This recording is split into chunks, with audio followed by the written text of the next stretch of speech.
자, 주요 지표부터 판단해서 보겠습니다. 자, 지금 주요 지표를요.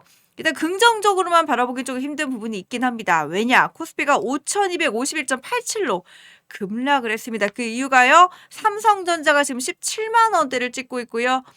그것뿐만이 아니라 지금 SK하이닉스 83만 6천 원으로 마감을 했습니다. 현재 가격 이렇게 마감을 했는데 언제까지 떨어질 수 있을지 알 수가 없습니다. 지금 그냥 무작정 우리가 낙관을 할 수는 없는 노릇이에요. 그래서 이유 있는 낙관을 해야 되는 건데, 자, 코스닥은 1100 거의 2.28로 또 마감을 했습니다. 코스닥도 마찬가지로 지금 떨어졌습니다. 보시면은 개인이 많이 사들이는 모양새, 외국인과 기관은 조금 파는 그런 모양을 많이 보여주고 있고요. 아래로 쭉쭉 내려서 우리 거래 대금으로 봤을 때는 당연히 뭐 반도체가 가장 높기는 합니다만, 우주항공 2위, 제약 3위, 4위 기계, 5위 화학 차지하고 있습니다. 더 아래로 쭉 내려서 투자자 동향을 보시면 아시겠지만 외국인 기관 많이 팔아들였고요. 그에 비해 개인은 많이 사들이는 경향을 보였습니다. 하지만 그럼에도 불구하고 고객 예탁금 여전히 많은 수준, 높은 수준 유지하고 있고요. 오히려 오르고 있는 추세입니다. 돈을 뽑기는 해도 아예 현금으로 인출하기보다는 그냥 뽑아놓고 예탁한 상태로 두시는 네, 분들이 맞아요. 많은 것 같아요. 그래서 이 전반적인 상황을 이번 주 어떻게 진단하시는지 우리 멘토님의 생각부터 들어보겠습니다. 이번 주 장이 시작이 열렸는데요. 음. 주말간 사이에 많은 이슈들이 있었다라고 생각이 들고 있습니다. 네. 그러면서 많은 걱정을 했던 부분이 있었는데, 그래도 오늘 국내 증시 조금은 버티겠지 음. 했던 부분이 정말 급락세가 나와주지 않았나라고 생각이 들고 있고, 네. 장 막판으로 가면서 그래도 어느 정도 저가 매수세나 이런 부분이 들어와 주면서 반등하는 모세가 그래도 나왔기 때문에 긍정적인 포인트는 있지만, 그래도 막상 수급 현황이나 이런 부분을 까보면은 제일 불안한 건 뭐냐라고 본다면, 오늘도 개인들만 샀구나, 이런 부분에 대해서 걱정하시는 분들이 있을 거다라고 네. 생각이 들고 있어요. 개인들 같은 경우에 어떻게 보면 리스크 관리라는 개념보다는 어떻게 본다면은 지금 저가다라는 생각이 들고 있기 때문에 들어오시는 분들이 많다라고 생각이 들고 있고, 네. 네. 외국인과 기관 투자자들 같은 경우는 어떻게 보면 리스크 관리를 제일 중점적으로 하고 있다라고 볼 수가 있어요.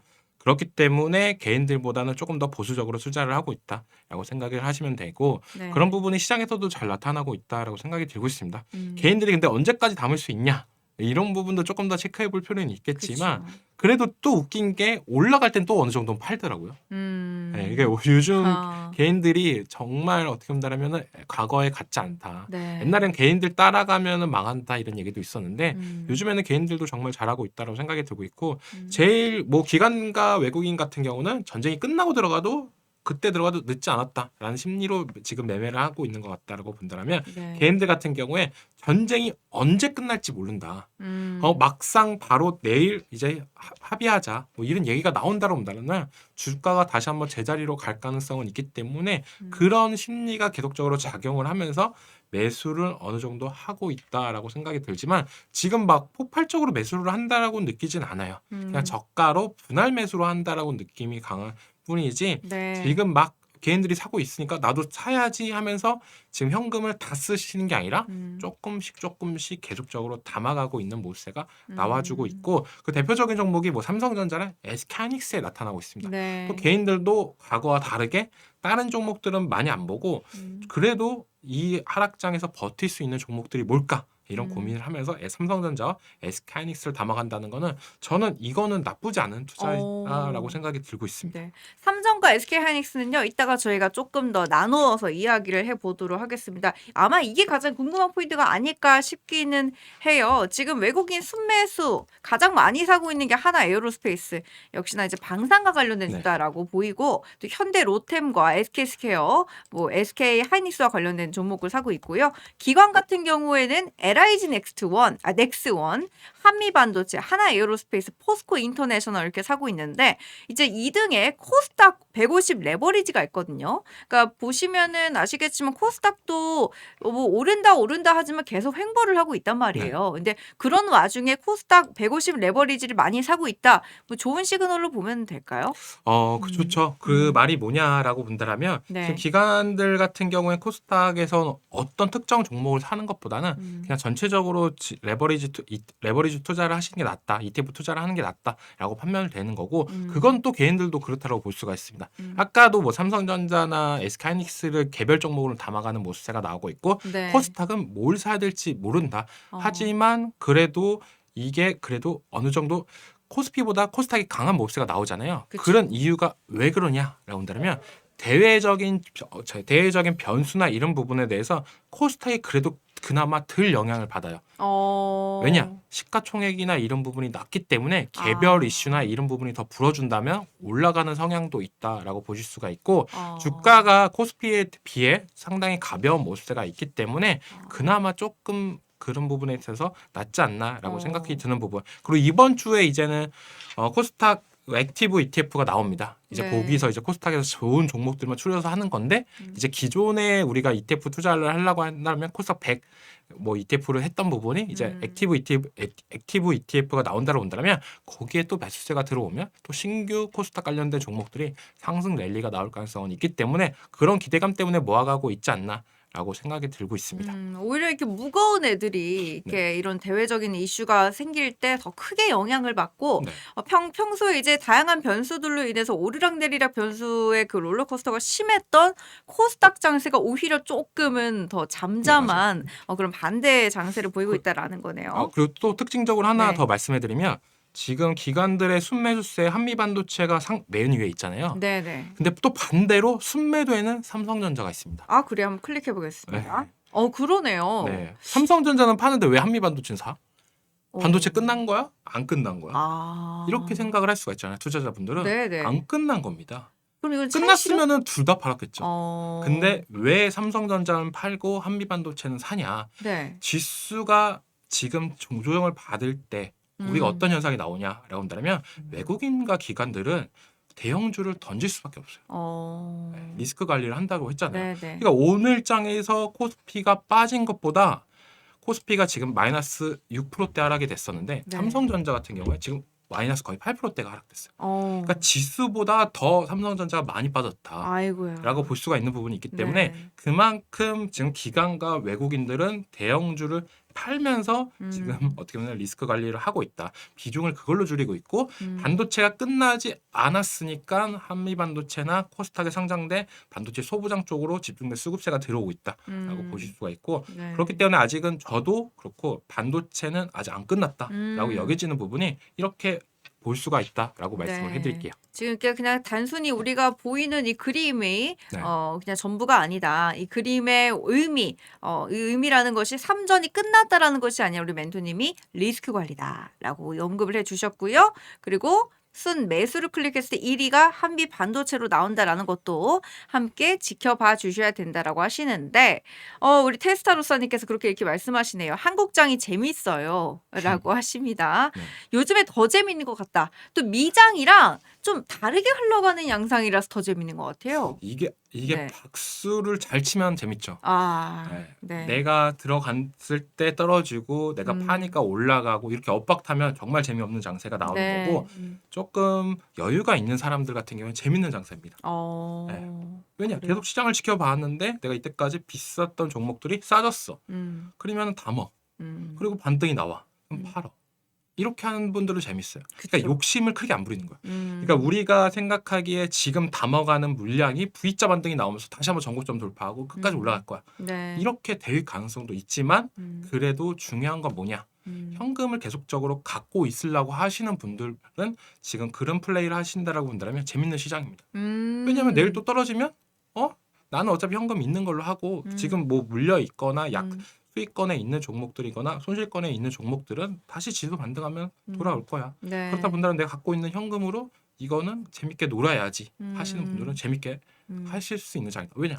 가격이 과거에 보던 것보다 싸니까. 그렇죠. 네, 그렇게 생각해야 됩니다. 지금 막 무섭다 이런 감정은 감정인 것 뿐이에요. 그렇죠. 떨어지니까 무서워 이런 거는 그냥 감정일 뿐이고 과거에 비해서 저렴해졌다. 근데 이 회사가 문제가 있냐? 아직은 없다.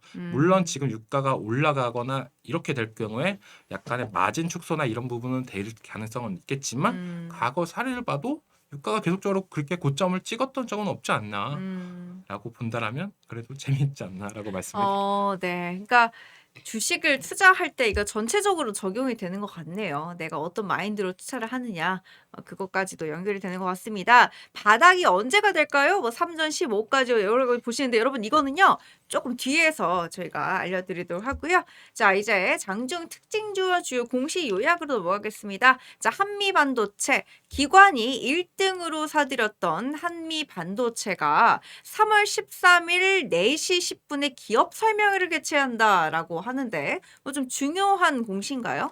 한미반도체가 요즘에 너무 핫해요. 그래요? 아까도 봤잖아요. 기관들이 계속적으로 음. 담아가고 있고 어. 그 이유를 보여줄까? 우리가 IR 기업 설명에 IR을 한다고 한다면 거기서 뭐 새로운 얘기나 이런 부분이 나올 가능성도 있습니다. 물론 재미없게 끝날 가능성도 있지만 네. 하지만 지금 시장의 관심을 모든 걸 다 받고 있고 이 회사가 지금 뭐 하이브리드 TC 본더나 이런 부분에 대해서 비전 제시나 이런 부분을 해준다고 본다면 주가가 추가적인 상승 탄력을 받을 가능성은 있다. 왜냐하면 개인들도 좋아요. 이 종목은. 정말 많이 담고 있다라고 생각이 와. 들 정도로 지금 시장을 많은 관심사를 받고 있기 때문에 기관과 외국인들이 계속적으로 담아갔던 이유가 이번 기업 설명에서 보여줄 가능성은 있다라고 생각이 들고 있기 때문에 보유하신 분들이 워낙 많을 거다라고 생각이 들고 있고요. 네. 한미반도체가 떨어지면 전반적인 소부장이 또 약해질 수도 있어요. 그만큼 대장주 역할을 하고 있습니다. 네. 그러니까 이번에 3월 13일 날 물론 장 마감하고 하지만 어느 정도 그날 당일에는 어느 정도 힌트나 아니면 이런 부분이 나올 가능성은 있기 때문에 반도체 소부장을 들고 계시는 분들이라면 13일 날은 조금 이벤트 데이다라고 생각을 해주시면 좋겠다라고 말씀을 해드릴게요. 뭐 한미 반도체 같은 경우도 지금 전체적으로는 8% 이상 떨어졌는데 네. 기관이 사들였다라는 게 조금 이제 의미가 있는 포인트일까요? 네, 기관 외국인도 정말 많이 담았어요. 이번 달 이거 제 화면을 보시면은 네. 지금 한 달 기준으로 거의 기관과 외국인들이 담아가고 있다라고 볼 수가 있고 3월 기준으로도 한번 볼게요. 3월 달 들어와서 정말 증시가 안 좋았었는데 그때 기준으로도 기관들은 계속적으로 담고 있습니다. 그러니까 지금 시장에서 어떻게 본다면 투자 주체가 살아있는 거 기관이냐 외국인이냐 누군가가 살아있는데 그게 일관성으로 담아가냐 그러니까 특정한 날만 담아간다는 의미가 없잖아요. 네. 3월 달 내내 담아가고 있어요. 이 한미반도체를.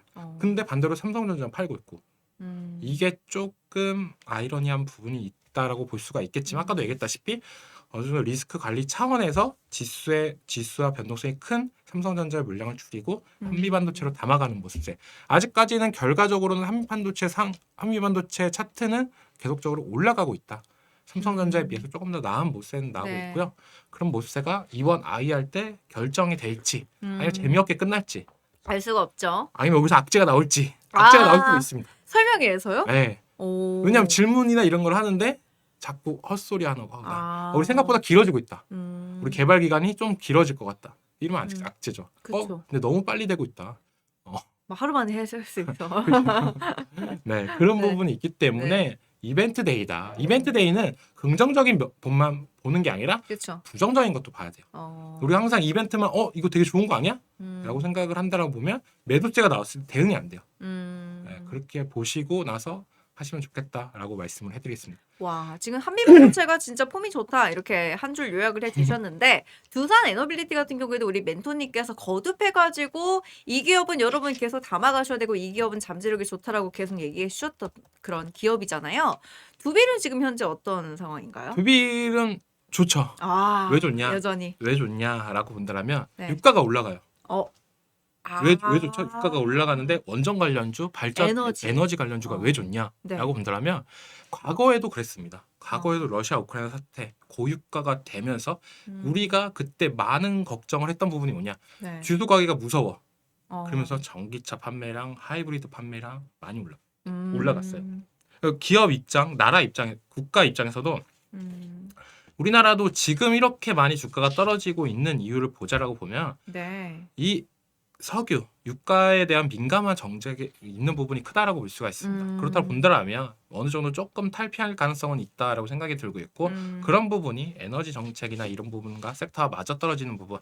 그 두산 에너빌리티 같은 경우에 저번 주 금요일날 공시가 났어요. 장 네. 끝나고 나서 미국 네. 기업가 380 메가와트짜리 가스터빈 7기를 공급한다고 했습니다. 그러니까 두산 에너빌리티가 잘하는 게 뭐냐? 얘 원전 회사 아니야? 라고 그쵸. 볼 수가 있는데 중요한 건 원전 회사야. 원전도 주력을 하는데 다 해. 우린 다 해. 어. 가스터빈은 가스터빈, 풍력이면 풍력 안 하는 게 없어. 그만큼 에너지 관련된 밀접한 연관성이 있다라고 보실 수가 있고 네. 가스터빈으로 지금 돈을 벌고 우리 그 돈 번 걸로 네. SMR과 원전 계속적으로 확충해 나갈 거야. 이런 계획을 갖고 있기 때문에 네. 미국에 상장된 원전 기업들보다 두산 에너빌리티가 상승 탄력이나 이런 부분이 더욱더 좋다라고 볼 수가 있고 이 종목도 급락이 크게 나왔다가 저번 주에 지금 어느 정도 반등하는 모습인데 조금 아쉽긴 해요. 다시 10만 원 이상까지 올라갈 가능성은 있기 때문에 많은 개인들이 또 담아가고 있는 종목 중에 하나다. 네. 이 종목은 또 3월 들어와서는 개인들만 담아가요. 네, 음. 개인들이 또 주가를 지켜주고 있는 종목. 네, 오. 보시면은 아까는 한미반도체 같은 경우는 어떻게 보면 기관이 주체였다고 볼 그쵸. 수가 있고 이거 네. 두산 에너빌리티 같은 경우는 개인이 주체다. 어. 이런 종목들 같은 경우에 반등도 시원하게 나옵니다. 그러니까 그래요. 띄엄띄엄 산 게 아니라 꾸준히 사야 돼요. 그러니까 우리가 그런 게 있잖아요.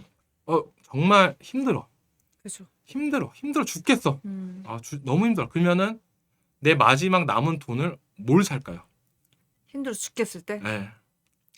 저라면 가장 좋은 거 사겠죠. 무슨 종목인지는 네. 모르겠어요. 하지만 네. 제일 좋은 걸 사고 네. 싶다라는 게 사람 심리잖아요. 그죠. 그건 누군가의 심리입니다. 네. 네, 아까 한미반도체도 그렇고 잘 안 움직인다 해도. 네, 잘 안 움직인다 해도 맞아. 내가 네. 이때까지 이 회사를 봐왔기 때문에 그죠. 다른 거 그래 이왕 다 떨어질 때 그래도 난 이 종목만은 그거 지키고 팔고 싶다. 이건 살고 싶어. 이겁니다. 네. 내 마지막 보루. 네, 마지막 보유라는 거죠. 그렇기 네. 때문에 이 지금은 수급의 주체가 어딨냐 이런 부분도 조금 더 볼 필요는 있는데 두산 에너빌리티 같은 경우에 개인들이 정말 좋아하는 섹터다라고 볼 수가 있고 한미반도체도 그렇고 두산 에너빌리티도 그렇고 네. 실적에 대한 그런 부분보다는 미래 성장성에 대한 기대가 더 커요. 물론 한미반도체 실적이 조금 더 위에고 네. 두산 에너빌리티는 실적이 조금 밑에고 미래 성장성이 더 높은 포인트를 줘야 되지만 그런 부분이 있기 때문에 두산 에너빌리티 같은 경우도 지금 시장에서도 어느 정도 상승 탄력을 지수보다 강한 모습세가 나오고 있다. 이렇게 말씀을 드려야죠. 왜냐면 오늘 지수가 거의 마이너스 5% 이상 하락됐는데 두산 에너빌리티 같은 경우에 마이너스 2%대로 마감을 했으니까요. 오히려 그러니까 마이너스 2%라고 한다면은 지수 차원에서 더 플러스이다라고 보면은 되는 걸 텐데. 네. 그러니까 지금 오늘 주요 공시 요약해 주신 내용이랑 장중 특징도 딱 살펴보니까 딱 이제 떨어졌음에도 불구하고 이제 에너지라든지 네. 비료 그리고 또 방산주 이렇게 수혜되는 종목들을 이렇게 몇 가지를 소개를 해주고 계세요. 그래서 바로 옆에 지금 대성에너지를 보면은 대성에너지도 뭐 에너지주인데 네, 맞아요. 얘도 지금 함께 상승을 하고 있는 건가요? 우리가 지금 막 그 고민을 하시는 분들이 많을 네. 거예요. 지금 막 전쟁 나고 뭐 이러는 지정학적 리스크가 있는데 이 상태에서도 올라가는 종목들이 뭐냐 그러니까요. 이해가 안 되는 분들도 있을 겁니다. 증시가 다 이렇게 빠지는데 어. 주식 시장이 원래 이래요. 그러니까 시장이 아무리 안 좋아도 누군가는 혜택을 볼 가능성은 있다. 네. 왜냐 전쟁 나면 확실히 방산 관련 기업들은 매출이나 이런 부분이 증가될 가능성도 있다라고 볼 수가 있고 유가가 오른다라고 본다면 기존의 유가를 많이 갖고 있었던 사람한테는 이 유가 올라간 게 이득이다라고 판단이 되는 부분 그런 부분이 비슷하지 않나라고 생각이 되는 부분이 있기 때문에 남해약 같은 경우는 비료인데 비료 관련주인데 이 호르무즈 해협 통과하는 비료나 이런 부분이 상당수가 있다라고 볼 수가 있고 그런 부분 때문에 오늘 장중에 상한가까지 가는 모습가 나왔지만 장 막판으로 가면서 떨어졌습니다. 아 그래요? 이게 지수랑 반대되게 움직여요. 그러니까 약간의 해지 개념입니다. 지수가 바닥권을 계속 기면은 이 관련주들이 올라가고 만약에 지수가 반등이 조금 나왔다. 오늘은 아까 마이너스 5%대라고 했지만 네. 지수가 거의 마이너스 8% 때까지도 떨어지는 모습가 나와주면서 네. 정말 시장이 금박하게 떨어졌었죠. 근데 종가상으로 어느 정도 회복을 하니까 이 관련주들은 이제는 장 초반에 비해서 상승 탄력을 줄어들었다라고 볼 수가 있기 음. 때문에 우리가 지금 올라가는 종목들을 따라 들어가야 되냐라고 본다면 조금 생각은 할 필요는 있어요. 네, 내가 정말 잘한다. 내가 정말 자신 있어. 네. 나는 욕심 안 부리고 음. 정말 콩나물값만 벌 거야. 네. 라고 하신다라면 전 말리진 않겠습니다. 하지만 콩나물값 벌라고 하다가 이제 한 달 내내 컵라면만 드시게 되는 모습. 그러니까 생각보다 이 변동성이나 이런 부분을 잡기가 어려워요. 그렇기 때문에 아까 제가 방송 초기에 말씀드렸던 개인들이 삼성전자, SK하이닉스 지금 시장에 담아가는 거는 네. 나쁜 건 아니다. 오히려. 네. 왜냐 이 회사는 실적 좋아진다라고 하고 그건 봐야지.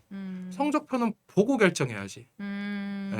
여기까지 왔는데 그쵸. 이제 한 달 뒤면 나옵니다. 4월 아. 달 되면 1분기 관련된 잠정 실적이 나옵니다. 4월 초가 되면. 너무 이제 급하게 샀다 팔았다 이렇게 움직이고 네. 공포감이 이 집단화가 되다 보니까 이런 움직임들도 조금 많이 빨라지는 것 같아요. 그러면 막 그 반대로 그럴 수도 있어요. 삼성전자 지금 파는 사람들은 뭐야? 라고 본다면 두 가지가 있는 거예요. 네. 나중에 끝나고 비싸더라도 살라고 하는 사람들. 그런 사람들도 뭐 잘못은 없죠. 그죠. 그리고 더 떨어지면 싸게 하려고 사람들. 네. 이건 정말 어렵죠. 예. 거의 그래서 더 떨어지면 싸게 사야지 이런 전략은 생각보다 어렵기 때문에 우리가 분할 매수 관점이나 아니면 내가 특정한 가격대까지는 괜찮다라고 네. 생각하는 가격대 모아가는 거.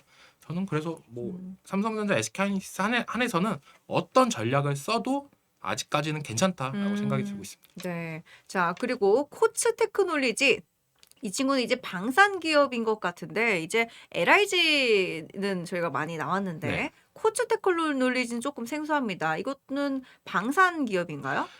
그러니까 시장이 조금 약간 그렇게 음. 보시면 돼요. 그러니까 약간 불안정하고 하잖아요. 네. 대형주는 어느 정도 떨어지는 모습가 나왔죠. 음. 그렇다고 본다라면 소형주, 중소형주 위주로 수급이 된다라고 보시면 되는데 그 중에서 이제 코츠 테크놀로지 같은 경우는 방산주 치고는 이 근래 반등이나 이런 모습가 안 나왔다라고 볼 수가 있고 실적도 좋아지고 있는데 네. 생각보다 탄력성이 없었다라고 볼 수가 있습니다. 그렇기 때문에 리포트도 나왔어요. 네. 수출 증가나 이런 부분이 이번 연도부터 본격화가 될 거다라고 네. 하면서 장 초반에 갭상승 이후로 장 후반으로 약간 무너지는 모습가 나왔다라고 보실 수가 있고 지금 장은 어느 정도 수익 줄 때 약간 내가 기존에 들고 있었던 중소형주 같은 경우는 수익을 챙기려고 하는 모습세 그 대형주 같은 거는 더욱더 담아가는 모습세가 이렇게 어떻게 보면 차별화된 모습세가 나오고 네. 있다라고 말씀을 해드릴게요. 네. 자, 우리 키워드 보겠습니다. 세 가지 키워드인데요. 먼저 우리 유가랑 환율 키워드 중에서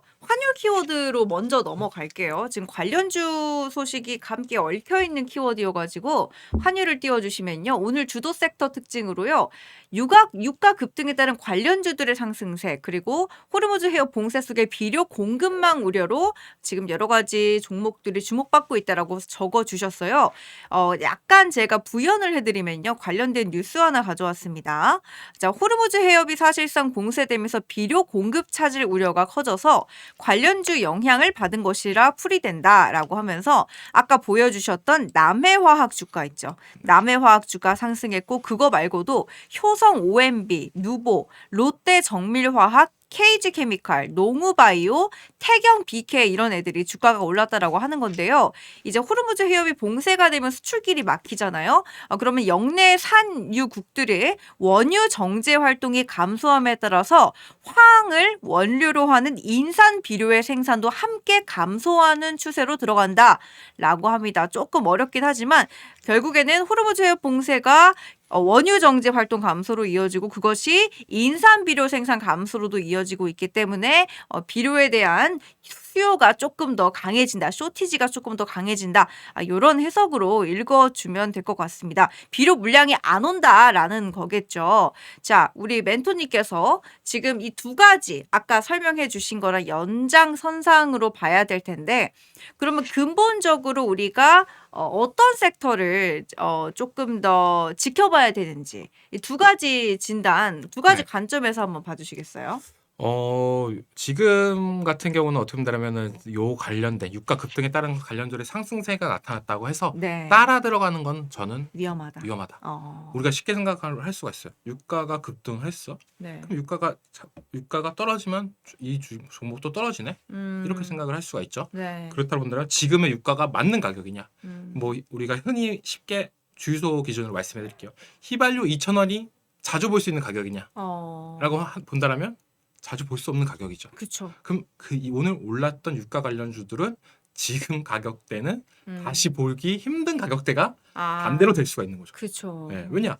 그 올라갔던 이슈나 이런 부분이 해소가 되면 네. 물론 여기서 더 올라갈 수도 있겠죠, 유가가. 네. 근데 그래도 이게 3개월 뒤 그리고 6개월 뒤에는 대체적으로 다 떨어졌던 모세가 있기 때문에 그렇기 때문에 유가 관련 종목들을 들어가기가 막상 어렵다라고 생각이 들고 있고 호르무즈 해협이나 이 부분을 얼른 풀라고 할 거예요.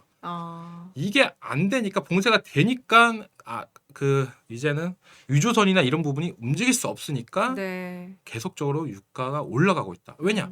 유가를 계속적으로 만들고 계속적으로 팔고 해야 되는데 지금 배가 안 들어오는데 만들면 뭐예요? 저장 시설에도 넘치고 있는데 그렇기 때문에 생산 중단 뭐 이런 얘기가 나오니까 네. 유가가 올라가는 겁니다. 그러니까 여기서부터 트럼프 대통령은 이 해협 봉쇄나 이런 부분을 막 가장 최우선적으로 해결하려고 하지 않을까. 전쟁이 길어지는 건 상관없어요. 전쟁이 길어지던 말던 상관없는데 이 해협 봉쇄만 잘 마무리만 된다라고 본다면 어느 정도 긍정적인 포인트는 되지 않을까라고 생각이 들고 있습니다. 네. 자, 앞 페이지 한번 넘겨주세요. 죄송해요. 자, 우리 이제 환율 얘기하면서 이제 그 전에 이제 유가 얘기 적어주신 건데 이게 결국에는 우리나라 코스피랑도 지금 연결이 바로 돼 있다 보니까 앞서서 저희가 증권에서 봤죠. 코스피가 5,200선까지 지금 떨어진 상태로 마감을 했어요. 그러니까 코스피가 어떻게 보면 쇼크를 먹은 건데 5,000대를 넘은 지 얼마 안 돼서 6,000을 찍었다가 또 5,200 갔다가 이렇게 계속 불안한 상세가 지속되고 있단 말이에요. 내일 장은 어떨지 또 일주일 뒤 장은 어떨지 길게 보면은 한 달 뒤, 6개월 뒤 어떨지 멘토님의 진단 부탁드립니다. 그거 정말 어렵죠. 너무 진짜 어렵죠. 이 네. 지정학적 리스크는 정말 어떻게 될지 몰라요. 그리고 우리가 지금 상대하는 사람은 트럼프 대통령이다. 타코 플레이의 네. 진짜 대가죠. 진짜 언제든 바뀔 가능성도 있다라고 생각이 들고 있고 바뀌더라고요. 진짜 이번에 이란의 차기 지도자가 오늘 밤에 죽을 수도 있습니다. 모르는 거예요. 네. 그렇기 때문에 그렇게 되면은 다시 또 지수는 또 올라갈 가능성이 있다라고 볼 수가 있고 그렇기 때문에 지금은 뭐 반발 매수의 유입에 대한 기대감 이런 부분을 조금 상승 예측을 할 수가 있는 부분이지 지금 막 미리 막 그런 예견하는 거는 조금 섣부른 판단이다. 일주일 뒤 어떻게 될지 몰라요. 하지만 우리가 지금까지 나왔던 뉴스나 이런 부분을 유치를 해보면서 시장에 대응하는 시나리오 전략을 짜야 된다고 볼 수가 있고 그 중에서 제가 뭐 다음 주 예측을 해달라고 했으니까 생각하는 부분은 이번 주가 이제 미국의 이제 물가지수가 나옵니다. 네. CPI나 PPI가 나오는데 그거에 따라서 금리에 대한 불안감이나 이런 부분이 해소가 된다면 어느 정도 미국 증시가 반등을 하면서 국내 증시도 따라갈 가능성도 있다고 볼 수가 있고 물론 이번에 지정학적 리스크 전 물가지표이기 때문에 그렇게 시장에 큰 반응성은 없다라고 생각을 할 수가 있지만 그래도 한 번은 봐야 됩니다. 왜냐면 그걸 그때랑 이제 진짜 지정학적 리스크로 유가가 상승했을 때랑 얼마만큼 차이가 났는지 이것도 데이터도 중요하다라고 볼 수가 있기 때문에 조금 이번 주가 어려운 장이지 않나라고 생각이 들고 있고 다음 주부터는 뭐 엔비디아 GTC가 있습니다. 네, 엔비디아 GTC가 있는데요. 네, 얼마 안 남았죠. 네, 갑자기 괜찮아요. 꼬였는데 이게 이제 일정이 얼마 안 남았어요. 16일부터 19일입니다. 그러니까 이번 주만 지나면 큰 고민 넘어가는 거예요. 트럼프 대통령도 전쟁이 4주에서 5주, 6주 뭐 이렇게 얘기를 했어요. 그렇다고 본다면 1주차 때 워낙 공포 분위기, 2주차 때도 그 공포 분위기가 어느 정도 살아있는 모습이 나왔었습니다. 근데 미국의 물가지수 있고 그런 부분이 있다고 본다면 2주차가 어느 정도 마무리가 되는 시점에서는 3주차 때는 엔비디아 GTC가 있다라고 볼 수가 있기 때문에 긍정적인 포인트는 조금 더 있기 때문에 저는 다음 주는 괜찮지 않을까라고 볼 수가 있고 한 달 뒤는 우리가 이렇게 생각을 하면 돼요. 한 달 뒤는 뭐가 있냐? 아까 뭐가 있다 그랬죠? 이건 보고 팔지 말지 이건 결정하자. 보고 죽자라고 하신 거 아니었죠? 이건 보고 팔지. 삼성전자 맞습니다. 잠정 실적 발표가 네네. 아마 4월 초에 나올 거예요. 지금 어. 3월 초니까 이제 한 달 뒤는 또 삼성전자의 잠정 실적 발표에 따라서 정말 우리가 기대 이상큼 나왔다라고 본다면 주가가 더 올라갈 거고 시장 예상치보다 떨어진다라고 본다면 주가가 떨어질 가능성도 있다라고 볼 수가 있기 때문에 그런 굵직한 이벤트가 있다라고 볼 수가 있고 네. 6개월 뒤면 얼마 안 남았다. 6개월 뒤면 지금 네. 지수보다는 올릴 거다. 높을 거다라고 저는 말씀을 해드리고 싶습니다. 이때- 왜냐면 6개월 뒤면 뭐가 있어요? 6개월 뒤면은 뭐가 있죠? 9월 달입니다. 네, 9월 달이면 또 뭐가 나오나요? 네, 실적이 맞습니다. 또 나오겠죠? 아니죠. 미국의 네. 하반기가 뭐가 있죠? 미국 11월에 이제 뭐 선거가 있죠? 네, 중간 선거가 있습니다. 아. 그렇다고 본다면 네네. 본격적인 하반기 랠리가 나올 가능성이 있지 않냐. 이증 씨가 이번 연도 들어와서 상반기에 힘을 못 쓰고 있어요. 네. 미국의 트럼프 대통령의 전략이 상반기 때 증시의 유동성이나 이런 부분이 네. 어느 정도 나올 수도 있겠죠. 하지만 하반기로 가면 갈수록 네. 조금 더 낫지 않을까라고 생각이 들고 있고 어, 그리고 또 이번 연도에 이벤트가 있잖아요. 미국에 그쵸. 미국 월드컵이 있지 않아요? 미국의 그쵸 이제 남미 월드컵 있죠. 네. 북미에서 하는 거 아닌가요? 남미인가요?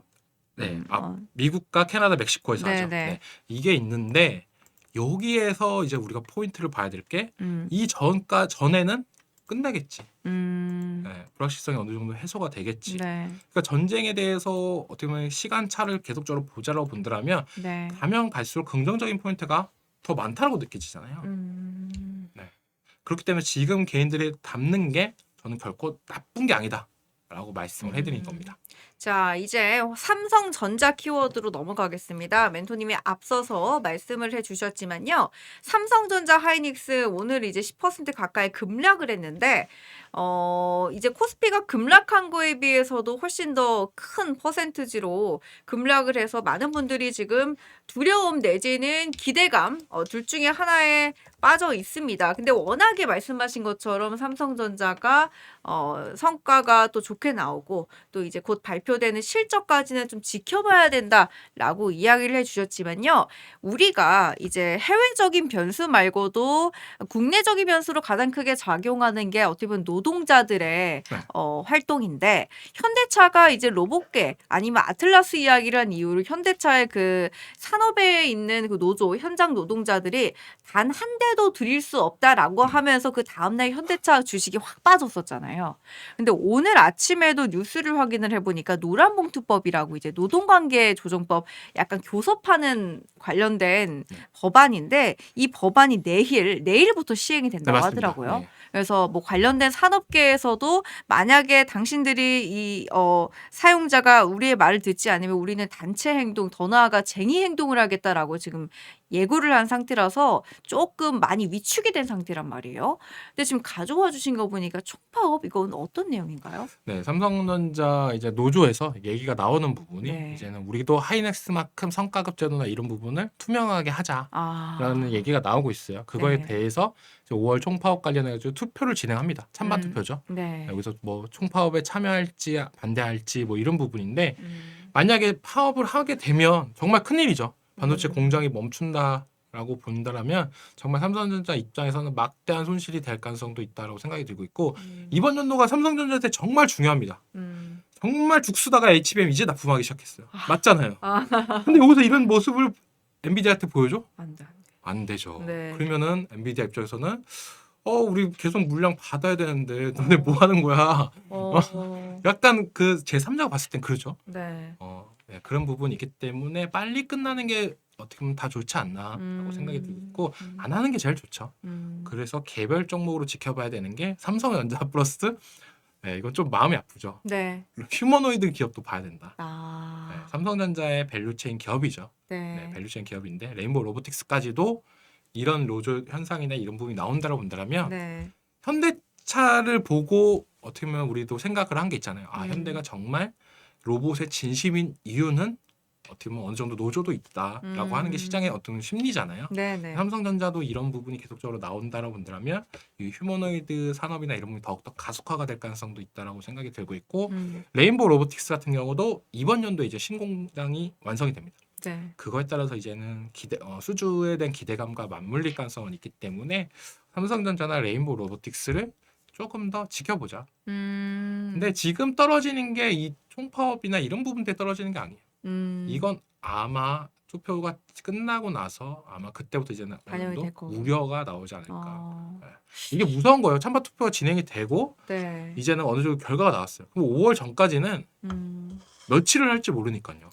총파업이라는 게 그러니까 본인들의 뜻이 관철될 때까지 하는 걸 수도 있고. 아마 24년도 때 20일 넘게 했어요. 아. 지금 26년도 기준으로 20일을 하면 우리나라 돈으로 한 10조가 날라갑니다. 만약 공장이 멈춘다고 가정하면. 네. 왜냐면 삼성전자 이번 연도 영업이익 아. 예상치가 네. 170조 이래요. 어. 못해도 한 달에 10조 이상 버는 거죠. 그렇죠. 그러니까 한 아. 20일 정도 만약에 하면 10조 정도를 손해가 되는 거예요. 어. 10조면은 네, 어마무시한 어마어마하고 또 이제 글로벌 기업이 보기에 이 기업은 도대체 어떤 기업일까 이런 또 의구심을 줄 수도 네. 있는 거죠. 그렇죠. 왜냐하면 엔비디아에 약속했던 납품 수량이나 이런 부분도 있기 때문에 아. 만약에 그런 부분까지도 고려를 했다라면 저는 뭐 괜찮겠지만 만약에 이런 부분도 어느 정도 리스크는 있다. 근데 잘만 해결하면 뭐 아무 일도 없이 되지 않을까. SK하이닉스 같은 경우에 금방 끝났다라고 볼 수가 있어요. 네, 그리고 이 삼성전자 같은 경우도 약간의 어느 정도 공장은 계속적으로 가동을 하면서 할 가능성도 있기 때문에 그런 네. 부분 또 면밀히 지켜보면서 봐야 된다.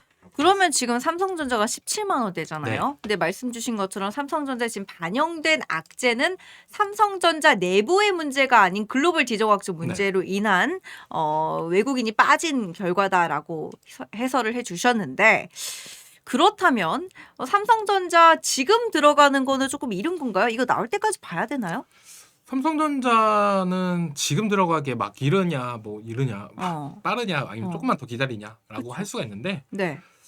저는 17만 원이었잖아요. 오늘. 그렇죠. 그 17만 원 가격대면 괜찮다라고 봐요. 괜찮은 거. 근데 한 번에 담지 말고 15만 원 밑에까지는 충격을 줄 수 있다. 우리가 약간 상징성을 가져가야 되죠. 아. 그러니까 10만 원, 15만 원, 20만 원입니다. 왜냐면 삼성전자 주가 차트를 봐도 네. 약간 그런 모습가 나와줬다라고 생각이 들고 있어요. 네, 지금 제 컴퓨터를 보여주시면요. 네. 네, 삼성전자 15만 원대 주가 차트를 보면은 네. 이때 구간에서 어느 정도 잘 못 올라가고 했었습니다.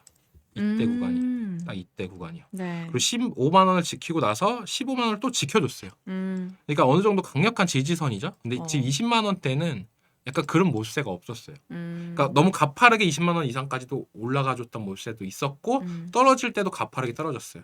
그렇다고 본다라면 지금은 15만 원까지도 한 번은 올 가능성도 있다. 그렇기 때문에 지금 막 내가 다 들어가야지 하시는 것보다는 지금 조금 들어가고 그 다음에 16만 원대 조금 들어가고 15만 원대 그러니까 지금 17만 원대 뭐 비중의 2 그리고 네. 16만 원대 3 그리고 15만 원대 5 이렇게 들어간다고 본다면 평단이 확 낮춰지겠죠. 그렇게 해서 평단을 좀 관리하시는 것도 좋고 네. 만약에 근데 물론 삼성전자를 안 들고 계신 분들이라면 지금 조금 더 비중을 늘려도 됩니다.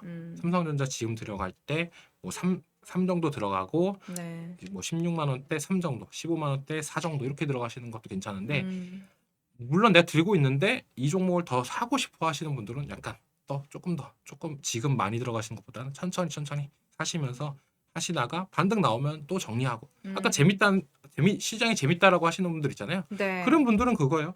내가 지금 얼마 샀어? 16만 원 되니까 또 얼마 샀어? 근데 올라가네? 그러면 15만 원까지 안 떨어진 걸 아쉬워하는 게 아니에요. 내가 다 쓴 걸, 내가 현금 비중을 다 쓴 걸 아쉬워하는 게 아니라 올라가네? 그럼 이거 팔고 또 기다려야지.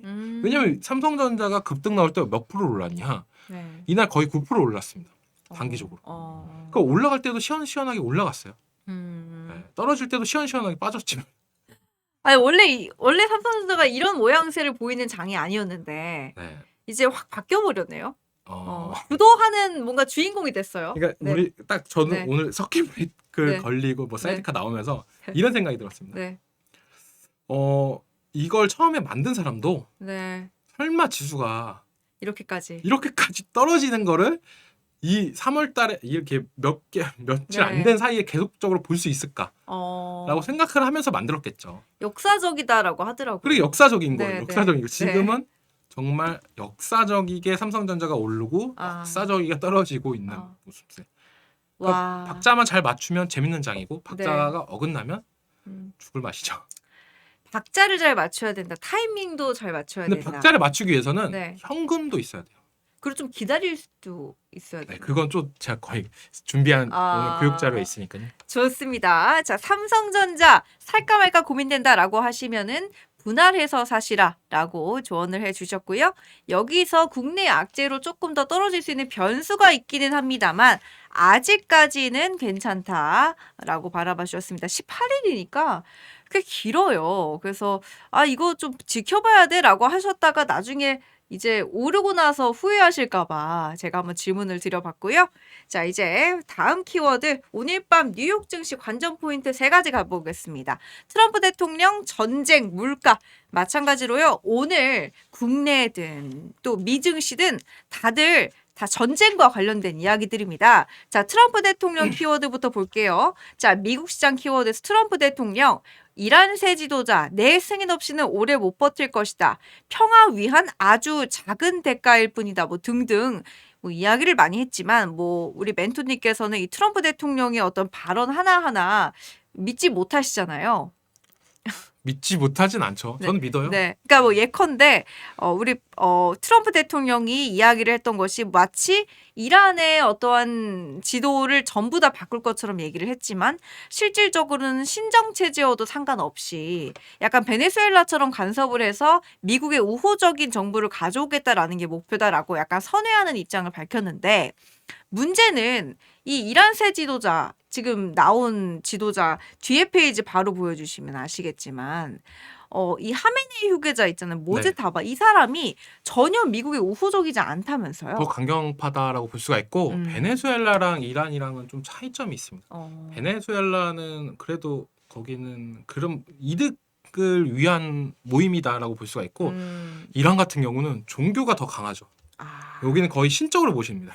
이제 이 후계자가 나오면 모든 걸 다 통치를 하는 거예요. 그러니까 뭐 대통령 이런 건 다 필요 없는 거죠. 이란 국가는 그런 부분이 있기 때문에 종교적인 최고 지도자가 되는 부분이 있고 하메네이 같은 경우는 핵 개발이나 이런 걸 반대로 했다고 얘기가 나오더라고요. 근데 이분은 더 강경하게 갔던 부분이다. 아 그래요? 네. 근데 미국에서 아까도 얘기 나왔다시피 트럼프가 내 승인 없이는 오래 버티 못할 것이라고 했잖아요. 또 금방 또 어느 정도 그게 된다라고 본다면 네. 또 주가는 또 반등이 나올 가능성도 있어요. 그래요? 네, 왜냐하면 처음에 증시가 반등이 나왔던 이유나 이런 부분을 네. 지금 트럼프 대통령이 지금 하메네이를 죽고 그 다음에 이제 뭐 2차, 3차까지도 다 제거를 했다라고 얘기가 나오면서 네. 주가가 어느 정도 반등했던 부분도 있고 그러면서 맞물렸던 게 이란이 이제는 뒤에서 CIA를 통해서 이제 미국과 협상을 어느 정도 하려고 했다 이런 얘기가 나오면서 올라갔거든요. 네. 근데 갑자기 차남이 튀어나온다고 본다면 이것도 어느 정도 빨리 어느 정도 제거가 되면 그 다음에 이제 또 올라가지 않을까라는 생각이 들고 있기 때문에 지금 엄청 무서울 거예요. 어디 엄청 진짜 아무도 모르는 데 있을 뽑힌 거를 즐거워하지 않을 것 같아요. 그쵸. 내심 네. 솔직히 내가 만약에 하메네이 후계자가 됐다 하면은 어쨌든 간에 나를 세웠으니까 옹립했으니까 오기는 왔는데 정당성이라는 게 있다 보니까 네. 오기는 왔는데 본인도 알 거 아니에요. 아버지가 어떻게 돌아가셨는지. 네. 그리고 본인은 평소에 이렇게 행동을 했기 때문에 그 일관성을 유지해야 되는 거고 갑자기 입장을 바꿀 명분이 없잖아요. 본인들의 그 지지층이 있기 때문에. 네. 근데 이렇게 말했다면서요. 결국 죽음 맞는다. 트럼프 대통령이. 그러면 정말 며칠 내에 사라질 수도 있는 거예요? 또 그렇죠. 진짜 어떻게 될지 몰라요. 그러니까 제가 아까 어, 말씀했던 게 전쟁이라는 게 이번 전쟁이라는 게 어떻게 될지 모르는 게 제일 크고 만약에 장기화가 돼도 네. 호르무즈 해협이 빨리 봉쇄만 안 된다라고 보면 네. 좀 타격은 많이 줄어들 것 같습니다. 어. 왜냐면 러시아 우크라이나 사태 봐봐요. 어. 지금 유가 안정화되고 하니까 니네 그냥 싸우던 말던 별로 신경 안 쓰잖아요. 사람들. 그쵸. 그렇게 되는 겁니다. 음. 처음에는 막 유가 올라가고 하니까 정말 막 불안해하고 막 밀가루가 올라가고 막 불안했던 부분이 있었는데 네. 그게 이제는 어느 정도 차츰 안정화가 되니까 그냥 니네 싸우던 말던 그렇게 신경을 많이 안 쓰는 거예요. 좀 음. 멀어졌죠. 아. 이것도 처음에 지금 막 유가 올라가고 불안하고 막 이란이 막 진짜 막 그 옆에 근처 나 국가들한테 공격하고 이러니까 이러는 부분인데 네. 이게 그냥 어느 정도 안정화가 되고 된다라면 되지 음. 않을까. 물론 제일 좋은 건 협상이 되는 거죠. 이란 그쵸. 같은 경우는 그냥 완전히 핵 포기하고 우리가 졌다 음. 말하면 끝나는 겁니다. 이게 근데 쉽지가 않죠. 그 국가의 자존심이 좀 심한 것 같더라고요. 왜냐면 네. 종교니까 이 체계를 네. 바꿔야 돼요. 네. 만약 트럼프 말대로 졌다라고 한다라면 네네. 이 종교 요 히잡 쓰는 문화나 이런 부분에 대해서 네. 엄청 계속적으로 강조를 했던 부분이었었고. 네. 아, 참 이게 우리가 어쨌든 저희 둘 다 외교 전문가는 아니지만 네. 시중에 나와 있는 전문가들이 많이 예측한 것들을 바탕으로 다수 전문가들의 의견을 기준으로 저희가 말씀드린다라는 거 강조를 드리고요. 결국에 이제 외교에 관련된 사안은 저희가 100% 예단할 수는 없다라는 거. 다만 지금 유가와 관련된 주식 이야기에 이 이야기가 빠질 수 없기 때문에 계속해서 언급을 드린다라는 말씀을 드리겠습니다. 자, 다음 페이지 이제 물가 이야기로 넘어갈게요. 중동 전쟁과 유가 급등 변수로 인해서 또 지금 촉각을 우리가 곤두세워야 되는 한 가지 변수가 또 등장했다. 나옵니다. 미국의 물가 지표인데요. 최근에 이제 미국 소비자 관련된 물가 지표 몇 가지가 나오긴 했습니다만 고용 지표가 좀 눈에 띄었죠. 고용 지표가 생각보다 좋았다 했다가 또 안 좋은 부분들도 있다. 하지만 전반적으로 우리가 살펴봐야 되는 거는 2월 소비자 물가 지수다. CPI다라고 했는데 근데 문제는 지금 이게 전쟁이 반영이 안 된 네, 그런 그렇죠. 2월 달이니까요. 거죠. 그 부분이 있는데 그래도 어느 정도 우리가 유추해 볼 수 있는 거는 전쟁 때문에 뭐 물가 지수나 이런 부분이 올라가는 거는 네. 그렇게 생각을 하는 거예요. 이거는 이벤트니까 나머지 될 거야. 어느 정도 해소가 될 거야. 근데 네. 그렇기 때문에 전쟁 나기 전 마지막 물가 지표다. 이거를 토대로 우리가 뭐 이번 하반기에 물가 금리 인하나 이런 부분에 대해서 어느 정도 A가 더 많이 나올 가능성이 있습니다. 왜냐하면 3월 달부터는 물가 지수가 올라갈 수밖에 없어요. 그건 누구도 예상하잖아요. 유가가 이렇게 급등을 하는데. 네, 그렇기 때문에 마지막 부분이다. 이거를 토대로 하반기에 대한 유추나 이런 부분이 될 가능성은 있기 때문에 제일 중요하게 작용이 될 가능성이 있다라고 생각이 들고 있고 이번 네. 주가 그래서 제일 중요합니다. 만약에 아까 그래도 제가 계속적으로 얘기했던 게 지금 사는 거 말리진 않아. 왜냐? 전쟁이 언제 끝날지도 모르고 그리고 반응이 어떻게 될지 모르고 그죠. 우리나라가 생각보다 많이 떨어졌어. 그렇기 때문에 사는 건 괜찮지만 천천히 사자. 조금 속도를 조금 줄이면서 가자라고 하는 거죠. 네, 속도를 줄이면서 가자라고 하셨습니다.